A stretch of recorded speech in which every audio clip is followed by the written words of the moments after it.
On today's episode, it's the second half of that Captain America Civil War episode that I was telling you about. This time, it's Spider-Man No Way Home. Enjoy!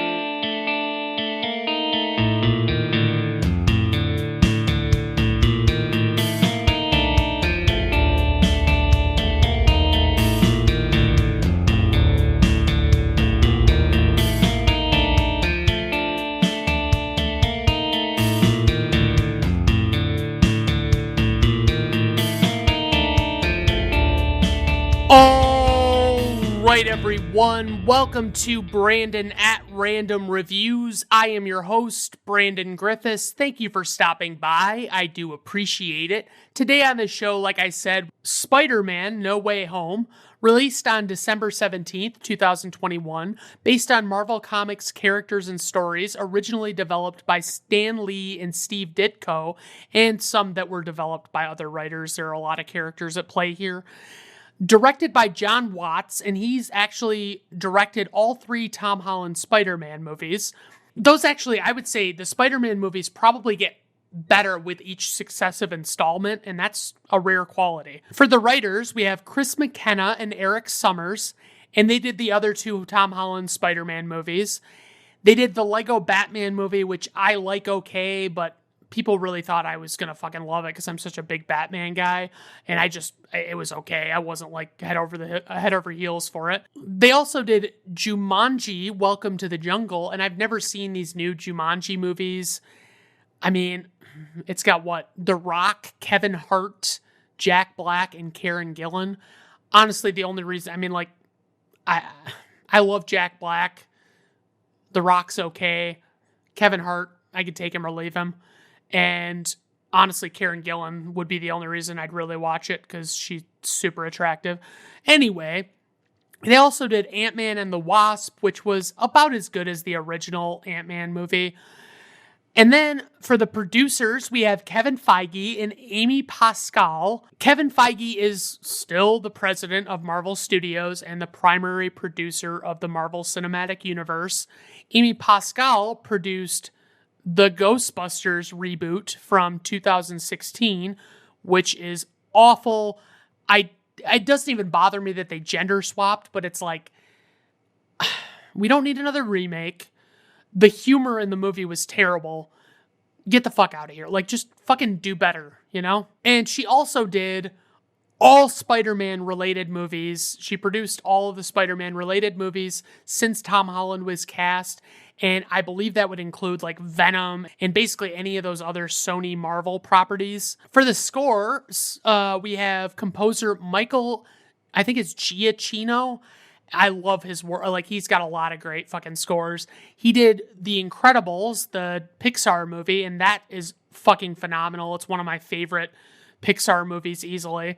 And he did Jurassic World, which I liked okay. I had friends saying that they were legitimately going and seeing that in theater multiple times, and I'm like, it's not that good, guys. Like, it's not. I don't understand it.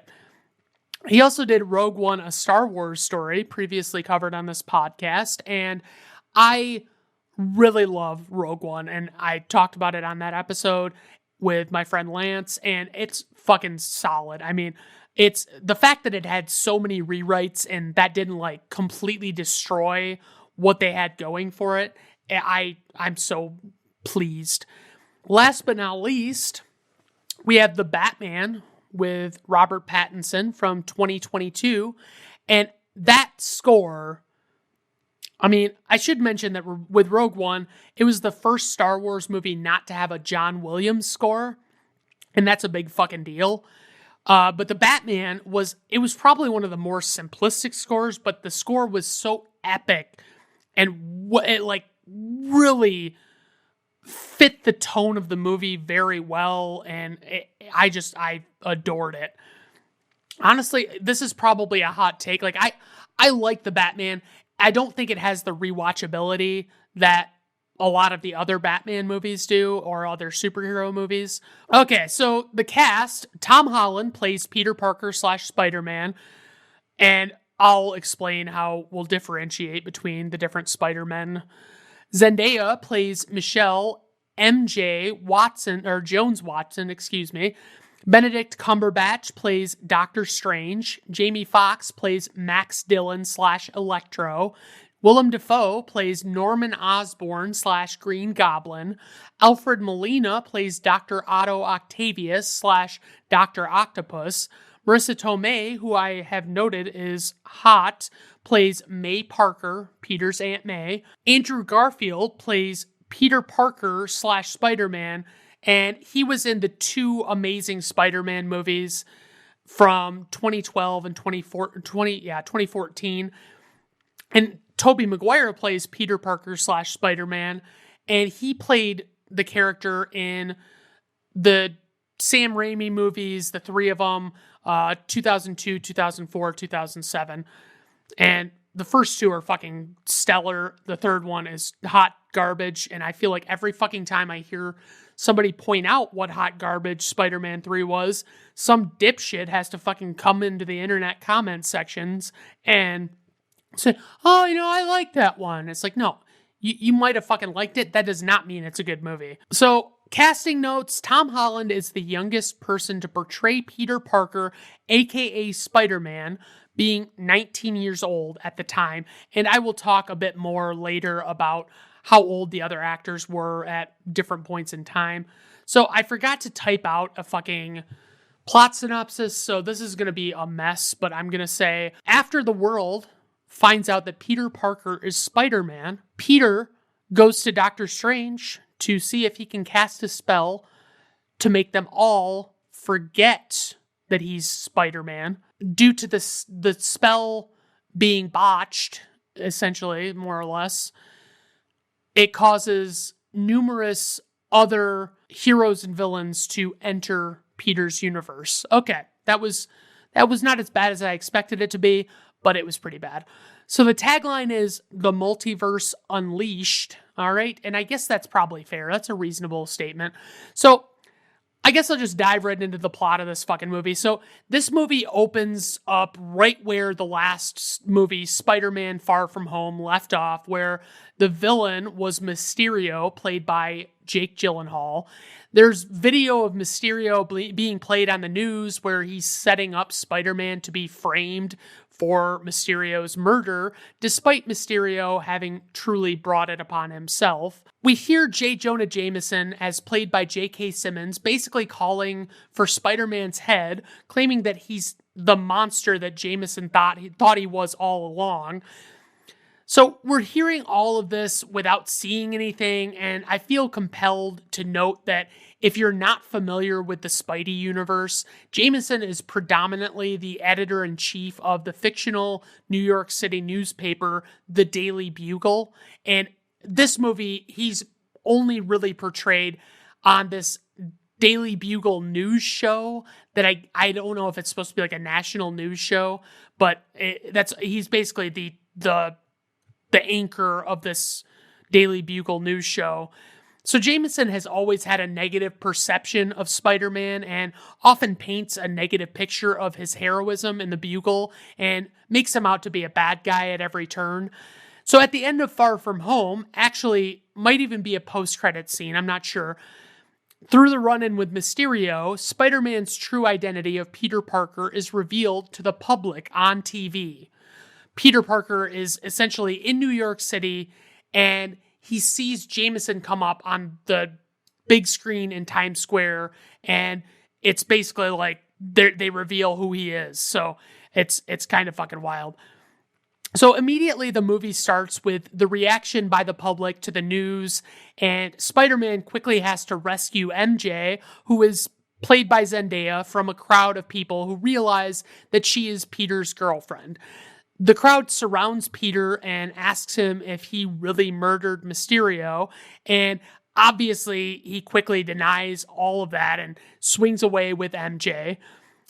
It's just utter chaos as they try and decide where to flee to that would be safe from all of these curious people.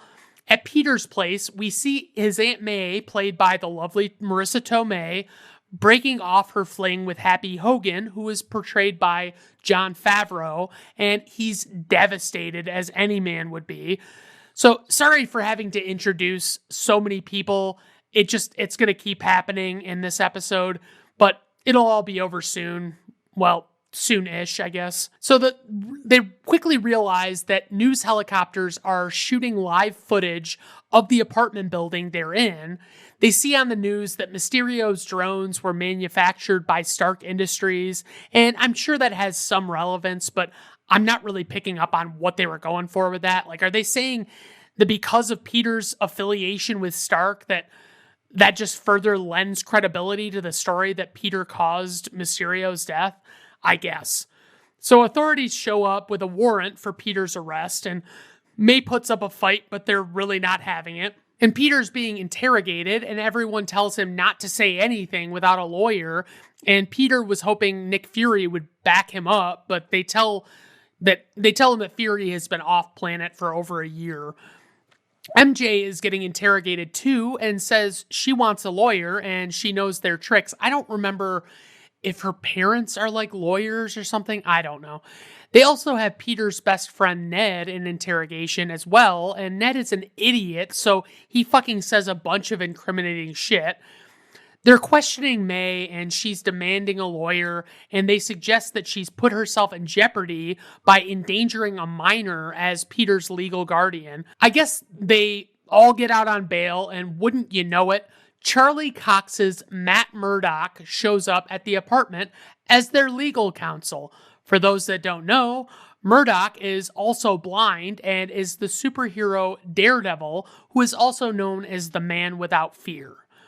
It's important to note that Matt has a legal partner named Foggy Nelson, who is portrayed on the Daredevil TV show by Eldon Henson.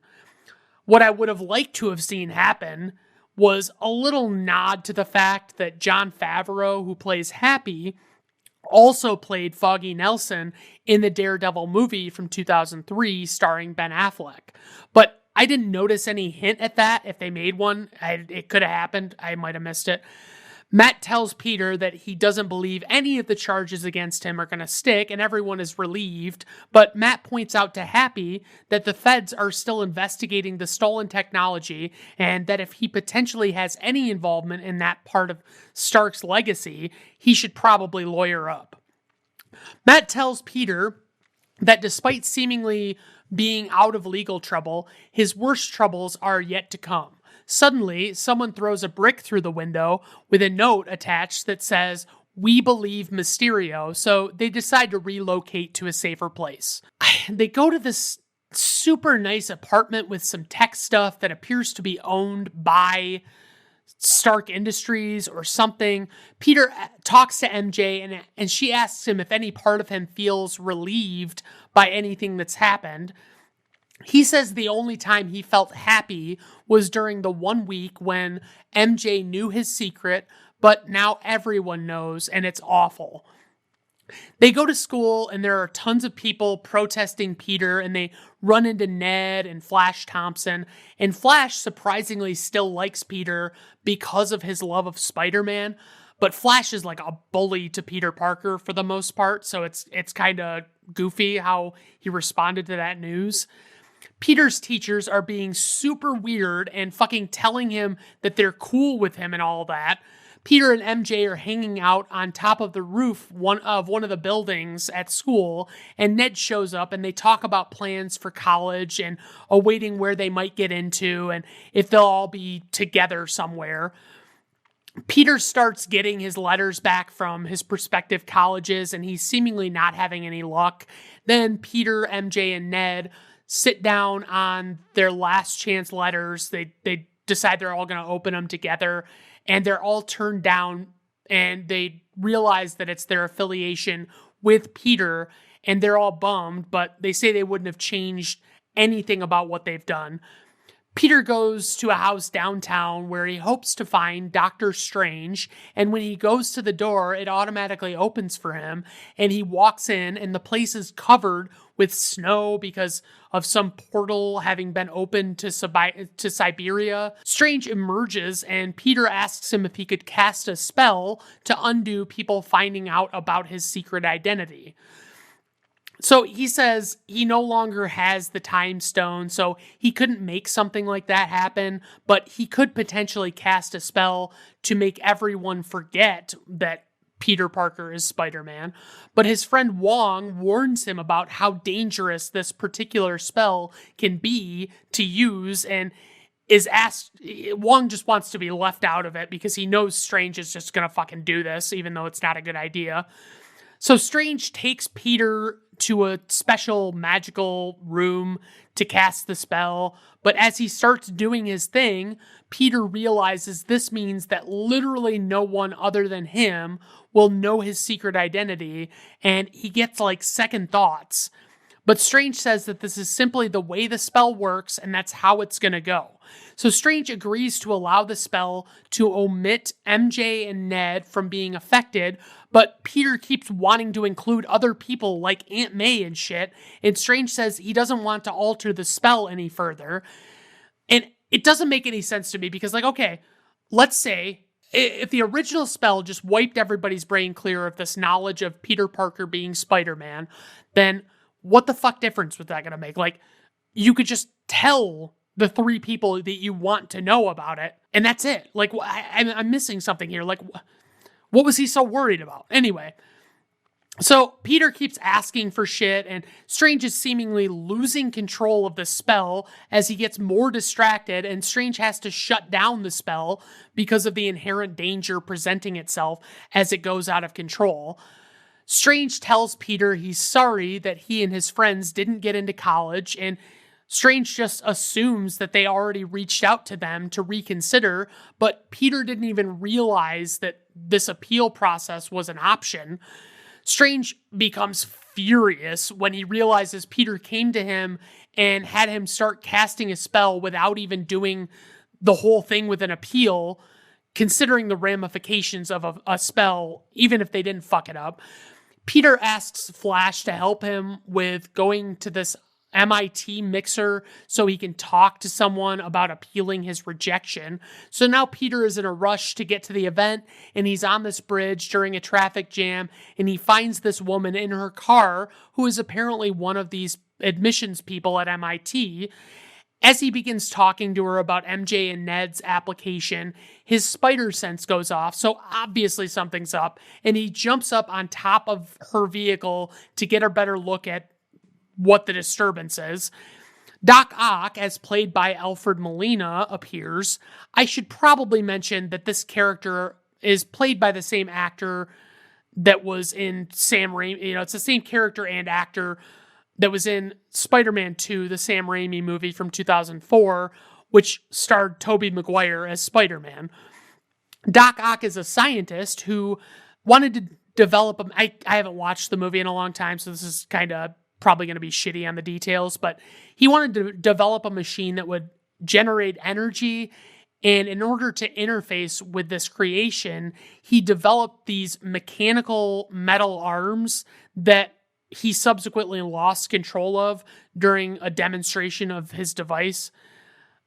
It's like this whole thing where it's basically like the only thing that was keeping these arms from taking over Doc Ock's mind was this inhibitor chip that was just like fucking out there, like ready to be destroyed on accident, It didn't make any fucking sense. So, I don't know. I mean, I also thought it was pretty definite that Doc Ock died in Spider-Man 2. This is what I'm thinking as I'm watching the movie this time through, because I couldn't remember what had happened later in the movie, and I couldn't remember if they addressed this issue. So Doc Ock recognizes Spider-Man, but doesn't know that this is not the Spider-Man of his universe.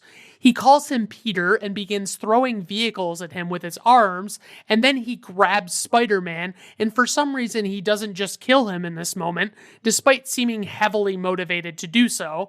Spider-Man gets free and reveals that he has 4 mechanical arms of his own built into his suit, and Doc makes a comment about how he should have killed Peter's girlfriend when he had the chance. Ock is of course referring to the events of Spider-Man 2, but this Spider-Man doesn't know that Doc Ock doesn't realize how confused he is either.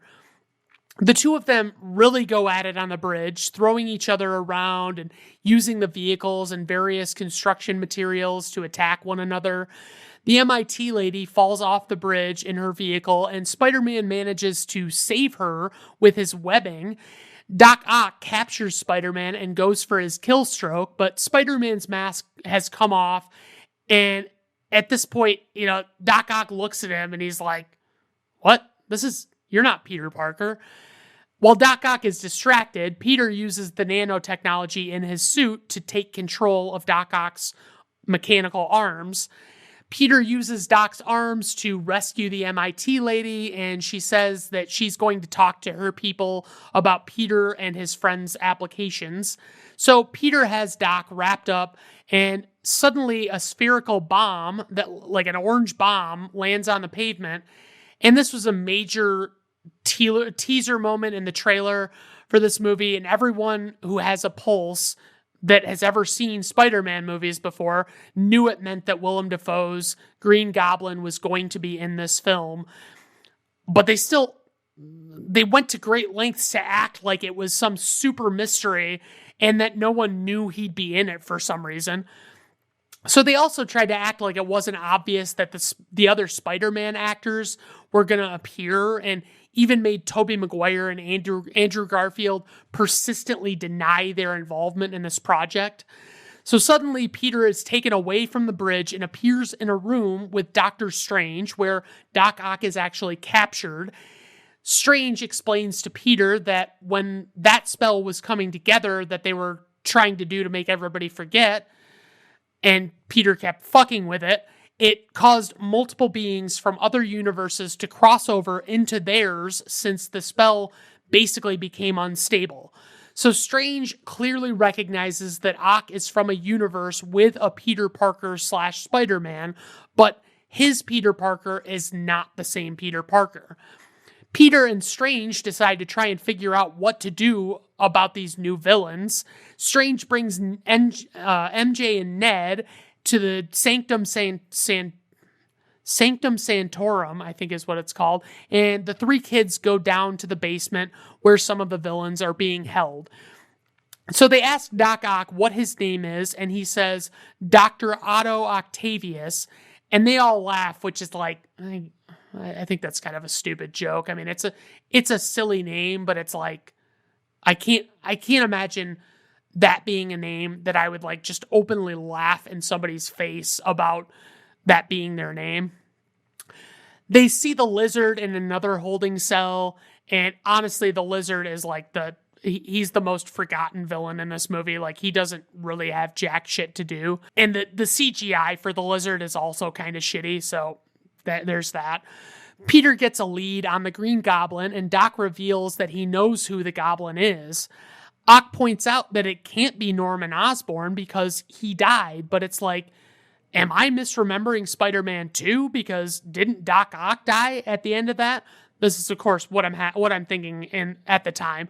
So Spider-Man is in his black and gold outfit, his suit, and goes to find the Green Goblin with MJ and Ned in his ear, but instead he finds Electro as played by Jamie Foxx and Sandman as played by Thomas Hayden Church. Electro was in the Amazing Spider-Man 2 with Andrew Garfield, and Sandman was in Tobey Maguire's Spider-Man 3 with, that was the last one of the movies, and it was shitty. So Peter goes to try and stop Electro with the help of Sandman. And this scene is super dark. I don't mean like tonally. I can't see what the fuck's going on in this scene, but Sandman notices that Peter is not the same Peter he knows. So Peter tries to explain that the two villains are in a different universe, and it's all his fault. And then Sandman and Electro are transported back to the holding cells in the same room as Doc Ock and Lizard. Electro recognizes Lizard as being from his universe, and I guess Sandman recognizes Doc Ock for some reason, maybe from the news. I don't think they ever interacted with each other. Although the villains all went to the holding area, Peter stayed back to pick up the mess and kind of do damage control and help make it look like he's not just causing destruction everywhere. Meanwhile, we see Willem Dafoe's Norman Osborn in his goblin suit, and he's doing the whole bit where the goblin mask is hanging on the corner of a dumpster, and he's having a conversation with his presumably sane self and the insane goblin character. So, like, it's basically just like, scary goblin voice talking to nice Norman voice. They make it seem like Norman has become a bit of a loner drifter type of some sort. Goblin is chastising Norman for hiding from who he really is and suggests that he's also a straight up bitch. Suddenly, Peter gets a call from May and she tells him someone is at the apartment to see him, and it's Norman. Norman is hoping Peter might be able to help him sort out his issues, not just with getting back to his universe, but with him being fucking nuts and all. It's important to note that there's obviously no way that Goblin Norman will take back over because, he couldn't possibly want to cause chaos or anything. So at the Daily Bugle news show, JJ gets a call from someone trailing or basically tracking Peter, May, and Norman. They're like tailing them. Norman comes to the building or to the holding cell, and they finally address the whole confusion of the characters having died in prior storylines. Sandman explains to Ock and Norman that they both died despite them having no memory of that happening. The other villains chime in and all tell similar stories of how they remember fighting Spider-Man in the moments leading up to their deaths, and then the next thing they remember is appearing in this new universe. I didn't point it out with the other guys because, honestly, I don't remember those movies as well because, honestly, those movies were not super great. Like, I just kind of forgot. I couldn't remember whether or not they'd actually died. Strange explains his plans to reverse his spell to send them back to their own universes and effectively kill them. Peter is not on board with simply killing all of them, and Strange says it's their fate and that the universe is more important than their lives. Spider-Man kind of fights Strange and tries to take the box he's using to reverse the spell, and Strange hits him with this super magic punch and knocks Peter completely out of his suit. It's a very cool shot. It's like you can see him punching Spider-Man and Peter Parker, like the Spider-Man suit is still there and Peter Parker is flying out the back of it. It's pretty fucking awesome, honestly. So Peter assumes that he's dead, but Strange explains that Peter was simply separated from his physical form. Spider-Man and Strange go back to fighting, and there's a lot of surreal imagery that is similar to what we saw a lot of in the first Doctor Strange movie. The two of them argue, and Strange uses some spells to try and stop Spider-Man. Strange intends to leave Spider-Man in this alternate dimension. I think they're like over the Grand Canyon, and he wants to do this to keep Spider-Man out of the way. And basically, Spider-Man figured out that the way everything is working in this alternate dimension is fundamentally geometric. So it's like he's really good at geometry in school and he figures out what he can do to get out of there. So he elects to trick Strange into being left where he intended to leave Spider-Man. So Spider-Man comes back to the villains and tells them he wants to try and figure out a way to fix everything and potentially have them not die too. But they're not on board with being fixed initially. But when they see that they really have no other choice in the matter, they decide to just hear him out and see what they need to do. Peter tells MJ and Ned that he has to do what he's going to do without them to avoid putting them in danger. So the villains decide to go with Peter and they head to the apartment. So Peter decides he's going to go to work on fixing all of them, despite their feelings that they don't need fixing. He starts by trying to fix the inhibitor chip for Doc Ock, and the inhibitor chip for his tentacles, actually, it's the one I was talking about, it fried shortly after he started testing them out, and subsequently he lost control of his actions and became evil. It's kind of a shitty explanation, but it is what it is. So Peter installs the new inhibitor chip, and It works as planned, and Doc goes back to normal, it seems. Electro seems aggressive and not on board as Peter goes to work on fixing him, and Sandman is trying to get him to just go along with it so that they can all get back home. JJ arrives outside and chastises the man he has tailing Peter because he wasn't keeping a close enough watch on him and let him get out of sight. And there's all this shit that he's clearly doing, obviously, that the guy doesn't even know anything about. Suddenly, it's revealed that Goblin has taken over Norman, and Goblin says that the villains don't need fixing, and essentially all but Doc Ock go into open revolt, and Peter tells May to run. So let's see, the villains start to wreak havoc on the building, and are going outside and causing trouble. Goblin is fighting with Spider-Man in the apartment hallway, and he's clearly stronger than Spider-Man, and Doc Ock interrupts them. Suddenly, on the ground floor, Goblin has Spidey dead to rights, and Goblin throws a pumpkin bomb, and Spider-Man has to jump and deflect it away from May, and it explodes in his face. May is okay, it seems, and she has to convince Peter that he did the right thing, despite what the consequences have been. But apparently May is actually not doing as well as it seemed initially, and she collapses after telling Peter that with great power comes great responsibility. So Peter cries out for an ambulance, but it's pretty clear that May is going to die, and she of course does, despite Peter verbally trying to convince her not to, and I'm pretty surprised that didn't fucking work. It's a pretty solid moment and necessary for character development, I suppose. That just her dying, it was unexpected, so it was a nice little twist. The police come and still view Peter as a criminal and start shouting at him and probably assume he was the cause of all of this chaos, which indirectly he was.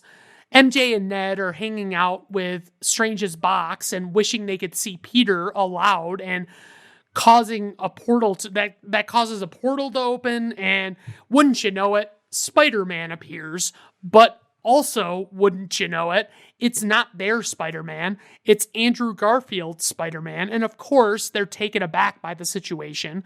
And at this point, for clarity to my devoted listeners and viewers now, I will refer to each Spider-Man's actor's character by their last name. Basically, Andrew Garfield was in The Amazing Spider-Man. I will call him Garfield.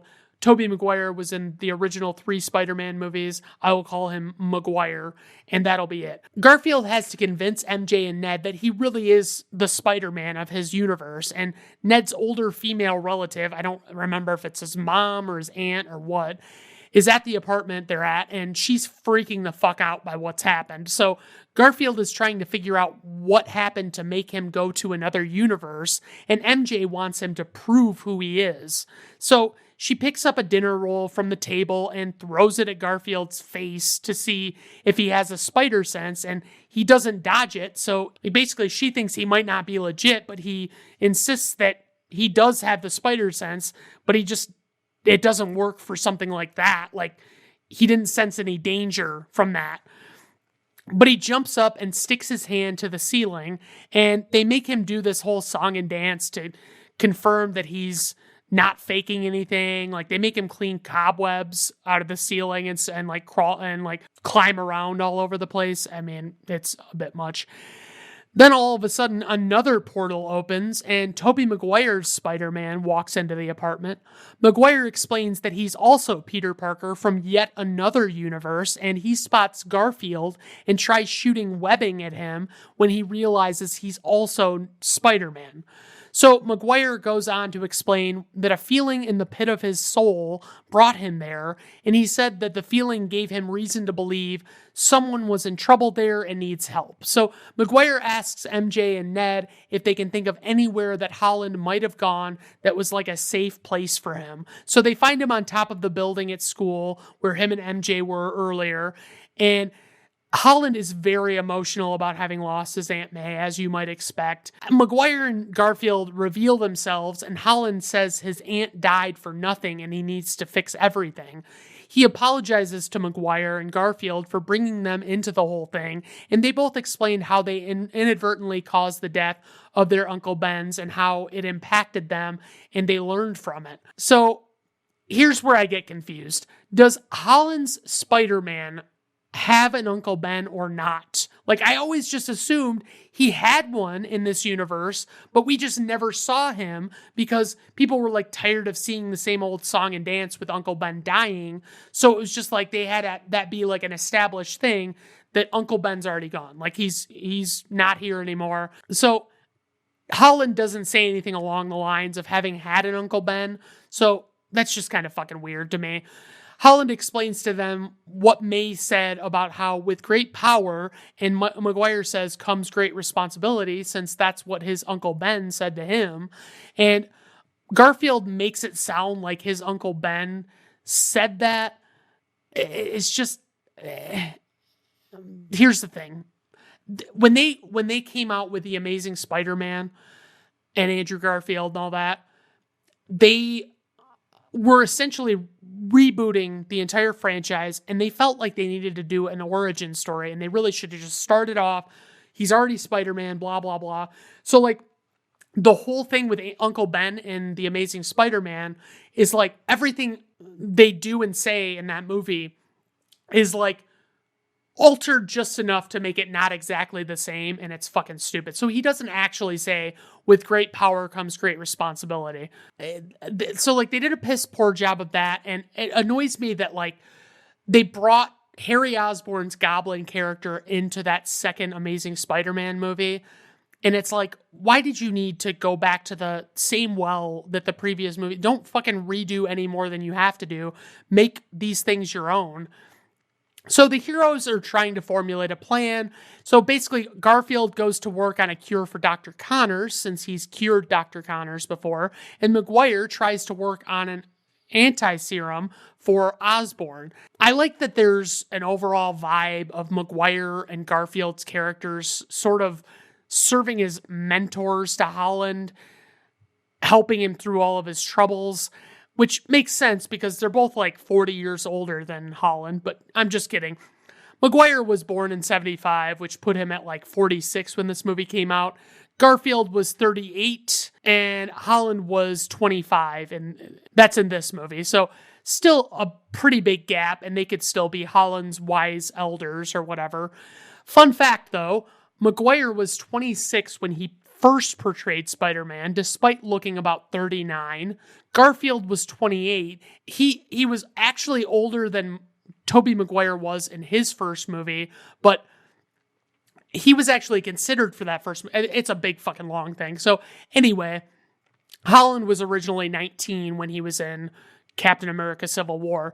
So anywho, they go to work on everything, and they know that they need to fix all of the villains to be successful. And I should mention that there's been a lot of fan service since the whole two Spider-Men showed up with their references to the events of their movies. Also, earlier, Norman Osborn told Holland, I'm something of a scientist myself, which is a direct quote from the 2002 Spider-Man movie that Norman Osborn says. I feel like Zendaya is probably pretty, but she looks like a fucking child to me, to be completely honest. She looks way too fucking young. I'm just like, I'm good. Basically, this whole sequence with them working on in the lab is laced with one Spider-Man encouraging another to keep their chins up at every turn. So they determine that Maguire is the only one whose body produces his webbing for him, while Holland and Garfield have to develop the webbing themselves. They try and figure out what the plan of attack must be, and Ned reveals to Holland that he has Doctor Strange levels of magic now, and they can use it to get to the villains. So they go to the Statue of Liberty, and this is basically where the big showdown with the villains will be. Maguire and Garfield sit and chat, and Garfield cracks Maguire's back for him, and all three of them start talking about Maguire's fascinating organic webbing. They start going on about the different villains they faced off against, and suddenly they hear rumblings in the distance of the approaching villains. Electro reveals himself, and the fighting kind of begins as he generates an electrical field and Garfield starts facing off against him. Sandman appears and turns into a giant and grabs Holland, and then the Lizard is kind of fighting with Garfield a bit. And then by some crazy coincidence, all three of the spider masks come off. And I know what you're thinking. This is an obvious choice made by the filmmakers to give the actors more face time. And you'd be correct. At least I can only assume so. I can neither confirm nor deny that, but it only seems fair to point out that possibility because most other Spider-Man media, like especially the animated series from the 90s, they didn't feature him losing his mask all the fucking time. Like, most of the time, he would become Spider-Man and his mask would never come off. Okay, so it's starting to seem like the villains are too much for them, even though they aren't even all there yet, I don't think. All three Spider-Men try to take out Electro, and meanwhile, Lizard realizes he can hear MJ and Ned speaking from the other side of a portal, and he starts charging at them, so Holland has to stop Lizard. Then Electro is trying to take out the other Spider-Men, and Doc Ock shows up, and initially you think he's bad, but he also stops Electro while going for Holland and Maguire. MJ and Ned are fleeing from Lizard, and Holland hits him with the Lizard antidote, I know how to pronounce that, which turns him back into Dr. Connors. Strange suddenly shows up with the intent to stop Holland. Then MJ and Ned tell Strange that Holland's plan is working to fix these villains. We get these heartfelt moments with Garfield and Electro, as well as Maguire and Doc Ock, and it's not too sappy, luckily. Holland finds Strange and apologizes to him, and he meets Maguire and Garfield. Strange has been dangling in that realm over the Grand Canyon for like 12 hours and just managed to somehow get out. Strange says it's admirable that they're trying to give the villains a second chance, but it all has to end. Suddenly, Goblin shows up on its glider, and MJ falls, and Goblin prevents Holland from saving her, and Garfield swoops in and gets her, and it feels like such an emotional moment, what with the moment echoing the accidental snapping of Gwen Stacy's neck at the end of Amazing Spider-Man 2, so it's kind of like a redemption moment for Garfield almost. MJ and Ned find each other, and Holland makes sure that they're okay, and he has Goblin down, and Goblin taunts him into a hand-to-hand fight. This fight is actually pretty solid, and Holland is really going all out trying to kill him, and just as Holland's going to take him out, using his glider as a weapon, like he's literally going to take it, like fucking smash him in the face with his glider, Maguire stops him, and then Goblin promptly takes out Maguire. Goblin begins to get a rise out of Holland by taunting him that it was indirectly Holland's fault that Aunt May died, even though Goblin actually caused it. In a rage, Holland stabs Goblin in the fucking neck, but it's actually the Goblin antidote. And he goes back to normal and immediately shows remorse for what he's clearly done as the Goblin. Suddenly, Strange is trying to stop all of these other beings from coming into the universe and trying to get at Holland. Holland proposes that Strange cast a spell to make everyone forget who he is, and Strange explains that it would mean literally everyone would forget who he was. Holland accepts this and goes to thank the badly wounded Maguire and Garfield for their help. I actually almost thought that Maguire was going to fucking die at the way it was looking. It didn't look good. Holland goes to see MJ and Ned and breaks the news about the spell, and he explains that he will simply come and find them and make a connection again. They're not huge fans of this, but he tells them it's the only way to solve the huge issues facing their universe.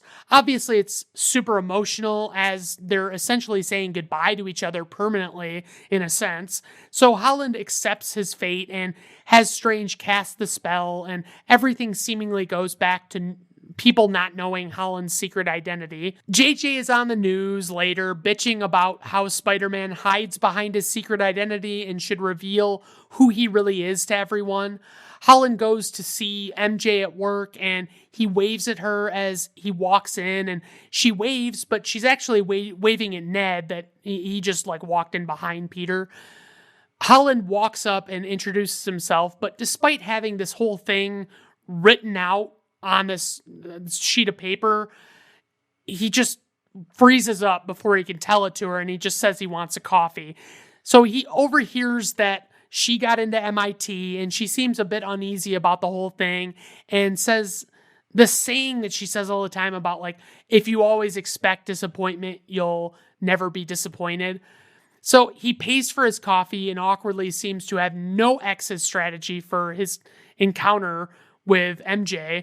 I can't help but wonder if he should have just gotten a fucking number, you know what I'm saying? But that most definitely did not happen. He did not get a number. So Holland goes to Aunt May's grave and Happy walks up beside him and asks how Holland knew her. And they talk about how what happened to her was not meaningless and she'll live on through these people that were, these people's lives that she affected, Holland goes to his new apartment with the smallest box of belongings ever and listens to the police radio scanner and suits up and goes out to do his thing. In the mid-credits scene, we see Eddie Brock, as played by Tom Hardy, at a bar. The bartender has apparently been telling Brock about this area where all these super beings are seemingly concentrated. The bartender explains the Avengers Infinity Saga to Brock. Brock decides he should go to NYC and visit Spider-Man, and then he just seemingly disappears or transports to another dimension, and a small glob of the symbiote that makes Brock Venom is seen wiggling around on the bar. Now, my take on this moment was when I watched it, it's basically they were using this opportunity to eliminate Hardy's Venom from this timeline / universe and leave it up in the air as to who would replace him.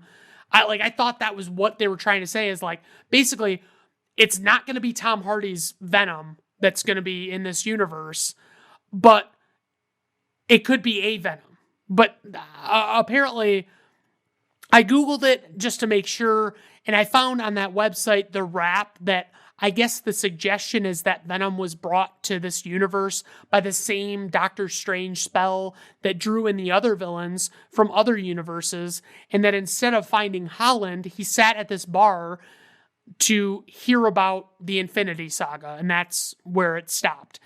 Then, when the Strange spell undid all the Spider-Man stuff, it basically just, when that spell made everybody forget, it took everybody out of the universe, including Venom, or Brock, and that's how it goes down. So essentially, this is their way of shooting down the potential for Hardy's Venom to join the MCU at all. Which is good, because despite my well-documented love of Tom Hardy, and I do love the character Venom, his 2 Venom movies are very underwhelming, and they made a lot of weird choices in them that I didn't like. Then, in the post-credit scene, we get what is essentially a teaser trailer, or even just a regular trailer, for Doctor Strange and the Multiverse of Madness. Now, I've always heard that Doctor Strange 2 was supposed to come out before No Way Home, but they fucked up and decided to release No Way Home first because of basically release date delays caused by the pandemic and things like that essentially just fucked all of that up. And they had to actually go back and fix references to respective movies. The No Way Home was referencing Multiverse of Madness events, and Multiverse of Madness events was, it wasn't good. Honestly, I hate the whole mid and post-credits scene thing, and this was particularly stupid because they just did a trailer for Doctor Strange 2, and it's like, I can watch a trailer online. Like, I want to see something that is basically like a small scene that just hints at something that's coming down the road, not like giving me a trailer of probably the next movie in the MCU that was supposed to come out. I don't know. I mean, I don't like the concept of the mid and post credit scenes because it's like, put it in the fucking movie. I don't need to fucking sit through 10 minutes of credits in order to get this out of these movies. They should just fucking do it the way they should. Okay, so praise for this movie. I love the writing in this movie and the clever way that they made the story work. Obviously, it was great seeing all of the actors from prior movies come back. The additional references to the prior movies were well done and not overdone, in my opinion. The action was top-notch and highly enjoyable for me. Criticism, killing off Aunt May left me on the fence. Like, it was necessary, but that just means no more Marissa Tomei, so that kind of sucks. So, trivia, for his appearance in this film, Alfred Molina was digitally de-aged to make him appear as he had in Spider-Man 2 from 2004, and his mechanical tentacles were created through CGI rather than through puppetry like in the first film. To preserve the secrecy of the film's production and to prevent his appearance from being leaked, Willem Dafoe walked around the set with a cloak covering his costume. Tom Holland accidentally bumped into Dafoe while cloaked, and this was how the two first met on set. Tom Holland helped to save this movie from cancellation by forcing negotiations between Sony and Disney. Under the terms of the New Deal, not only does Spider-Man No Way Home still take place within the MCU, but Spider-Man can also appear in future MCU movies, as well as Sony's own Spider-Man franchise. This film marks the first MCU trilogy to be directed by the same director, John Watts. All previous MCU trilogies, such as Iron Man and Captain America, had only 2 movies that had consistent directors through their respective trilogies. In the scene on the bridge where Doc Ock first appears, the license plate reads 63 ASM-3. The Amazing Spider-Man, Volume 1, Issue 3, released in 1963, was the first appearance of Dr. Octopus. The first trailer has become the most watched movie trailer ever, with 355,500,000 global views in its first 24 hours. This surpassed the previous record holder, Avengers Endgame, which accrued 289 million views. The show attains maximum power. A clearly defined star-shaped burst of yellow electricity briefly forms around his head a few times in the film. This is an homage to the iconic design of Electro from the comic books, who wears a yellow star-shaped lightning bolt mask. The film became Sony's highest-grossing film in history, earned $1.6 billion in its first 11 days at the box office. It was revealed at the film's premiere that Tom Holland and Zendaya had started dating.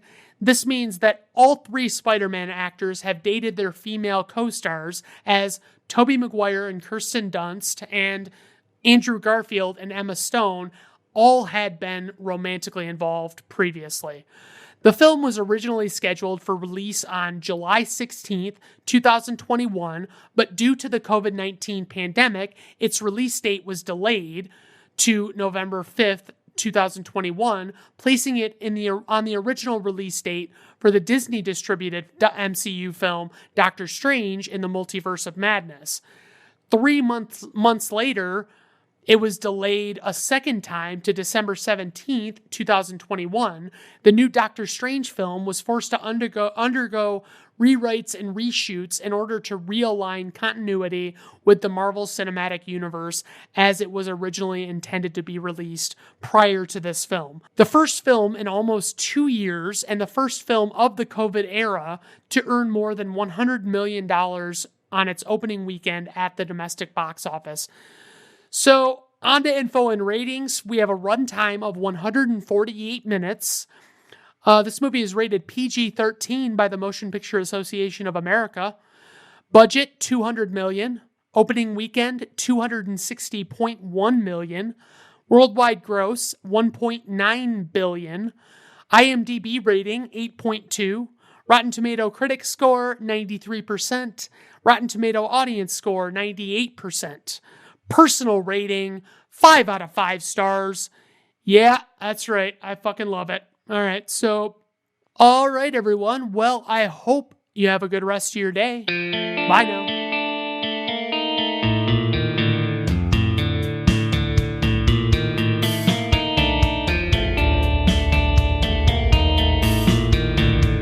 Brandon at Random Reviews artwork, theme music, and podcast are written, performed, recorded, engineered, directed, and produced by Brandon Griffes in association with Brandon at Random Reviews Entertainment.